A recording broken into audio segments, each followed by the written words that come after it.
D ರಾಜೇರವರು ಕರ್ನಾಟಕದಲ್ಲಿ ಅಪಾರವಾದ ಕೊಡುಗೆಯನ್ನು ನೀಡಿ ಇವರು ಆರ್ಥಿಕವಾಗಿ, ಸಾಮಾಜಿಕವಾಗಿ, ನೈತಿಕವಾಗಿ ಎಲ್ಲ ಅಪಾರವಾದ ಕೊಡುಗೆಯನ್ನು ಕೊಟ್ಟಿದ್ದಾರೆ. ಇವರ ಸುಪುತ್ರರಾದ ಎ ಕೃಷ್ಣಮೂರ್ತಿಯವರು ಕೊಳ್ಳೇಗಾಲ ವಿಧಾನಸಭಾ ಕ್ಷೇತ್ರದಲ್ಲಿ ಶಾಸಕರಾಗಿದ್ದಾರೆ.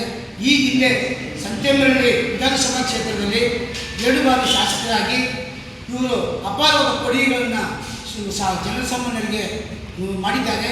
ಮತ್ತು ಡಾಕ್ಟರ್ ಬಿ.ಆರ್. ಅಂಬೇಡ್ಕರ್ ಅಭಿವೃದ್ಧಿ ನಿಗಮದಲ್ಲಿ ಅಧ್ಯಕ್ಷರಾಗಿಯೂ ಇವರು ಶೋಷಿತ ವರ್ಗಗಳಿಗೆ ಸುಮಾರು ಅಪಾರವಾದ ಕೊಡುಗೆಗಳನ್ನು ನೀಡಿ ಮತ್ತು ಇವಾಗ ಕೊಳ್ಳೇಗಾಲ ಹಾಲಿ ಶಾಸಕರಾಗಿ ಸುಮಾರು ಕಾಮಗಾರಿಗಳು ಮತ್ತು ಎಲ್ಲ ಕೆಲಸಗಳನ್ನು 2 ವರ್ಷದಲ್ಲಿ 5 ಕೋಟಿ 16 ಲಕ್ಷ ರೂಪಾಯಿಗಳನ್ನು ತಂದು ಎಲ್ಲ ಕೆಲಸ ಕಾಮಗಾರಿಗಳನ್ನು ಕೊಟ್ಟಿದ್ದಾರೆ. ಮತ್ತು ಈಗ ಹಾಲಿ ಶಾಸಕರಾಗಿ ಇವರು ಕೆಲಸ ಮಾಡ್ಕೊಂಡು ಬರ್ತಾ ಇದ್ದಾರೆ. ಇವರಿಗೆ ಸಚಿವ ಸ್ಥಾನ ಪಡಬೇಕು ಅಂತ ನಮ್ಮ ಈ ಸಂತೇಮರಳ್ಳಿ ವಿಧಾನಸಭಾ ನಮ್ಮ ಕೊಳ್ಳೇಗಾಲ ವಿಧಾನಸಭಾ ಕ್ಷೇತ್ರದ ಶಾಸಕರಾಗಿದ್ದಾರೆ.